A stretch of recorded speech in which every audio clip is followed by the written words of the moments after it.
All right. What's up, everybody? So, I am just going to take you through my experience using ChatGPT to help me create a simple Pong game on BSV. So, I asked it a lot of questions all the way at the beginning. So, first I said, create a simple Pong game using Bitcoin script. It gave me some pretty interesting explanations. Um, and then it started asking or saying that you could use other languages. I asked about Rust because I've seen that talked a lot about in the BSV ecosystem. Then I asked about Go, another really popular language. And then out of the two, I asked which would be better suited to use with Bitcoin script to create a simple Pong game. So the purpose of this was actually just to see how well ChatGPT could understand one, the ecosystem and its scripting languages, and then two, seeing how it could help an absolute beginner. So I then got more specific, which one would be better to create a simple Pong game and to showcase Bitcoin BSV's use of micropayments. So it went through. They said both are good, but not necessarily the best choice for creating a simple Pong game. And I said here, this is assuming that you're referring to common understandings of Bitcoin under BTC direction. However, under BSV, Bitcoin is shown to be able to do much more than just act as payments through exchanges like Coinbase or BitPay. It can do much more.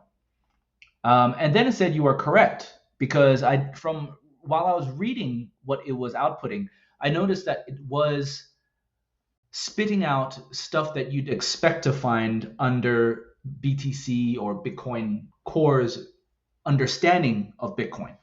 And so then it said, you are correct. The Bitcoin SV has a different vision for the potential of the Bitcoin protocol compared to Bitcoin BTC and other cryptocurrencies. Bitcoin SV aims to enable micropayments and the creation of scalable applications on the Bitcoin blockchain using the original Satoshi Nakamoto vision for Bitcoin. So now under BSV, after I've prompted it to look at Bitcoin through the BSV lens, it said it is possible to create a simple Pong game. So then it gave me different answers, right? So this is showing too how sometimes the first answers that ChatGPT gives isn't always correct, right? It's just aggregating. And I think there was somebody on Twitter in the BSV ecosystem who was talking about this, how AI, at least right now, the tools are not necessarily artificial intelligence, but they are synthetic. It's synthetic intelligence, right? Because it's just sort of aggregating and averaging out. It's still helpful, right? You can use that as a co-pilot, but you got to be really specific and still kind of know your stuff in order to be able to challenge it, like I have done here.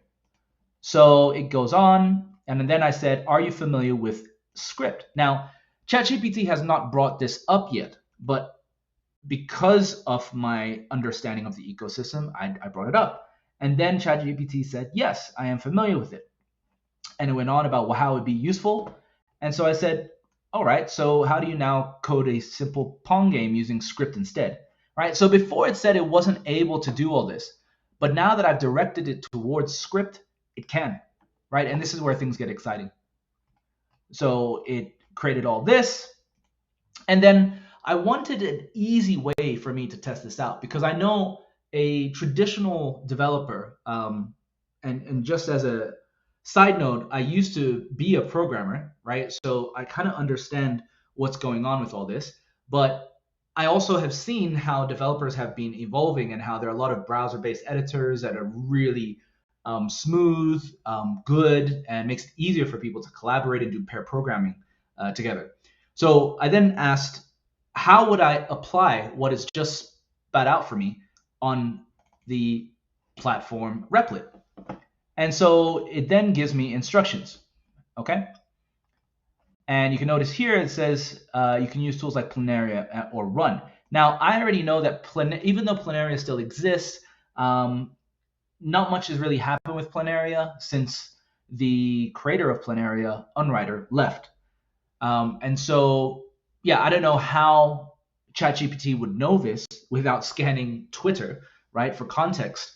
But I already know that that might not be the most reliable. Again, using ChatGPT as a co-pilot, this gets interesting. So is there an easier way to test this?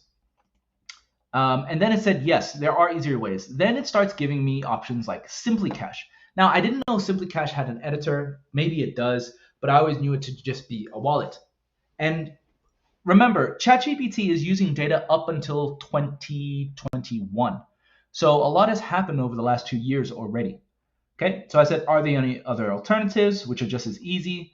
Then it gives me TonicPal, which again, I was also intrigued by because TonicPal, from what I know of it, it is an advertising platform or a Bitcoin-based advertising platform.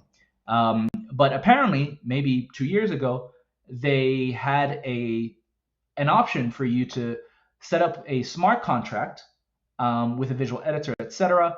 But now, I don't think that's an option anymore. However, it was giving me instructions on how to do that.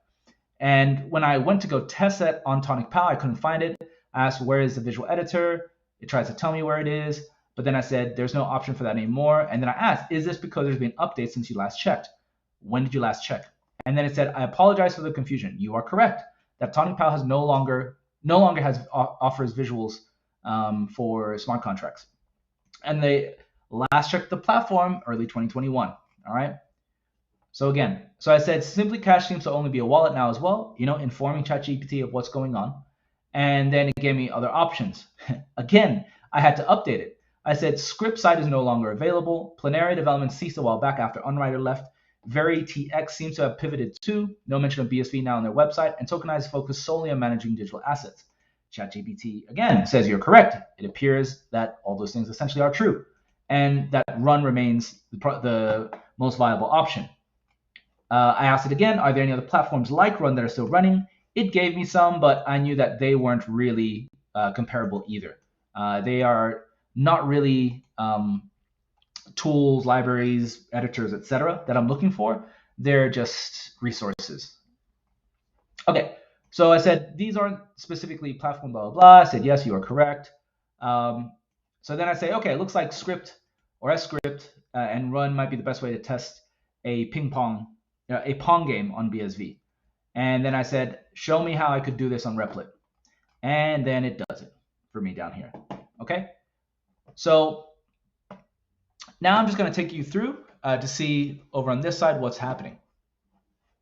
And well, I might conclude here for part one, just so that I can see if this worked well or not, the screen recording. And then I will publish a part two if you're interested in learning more.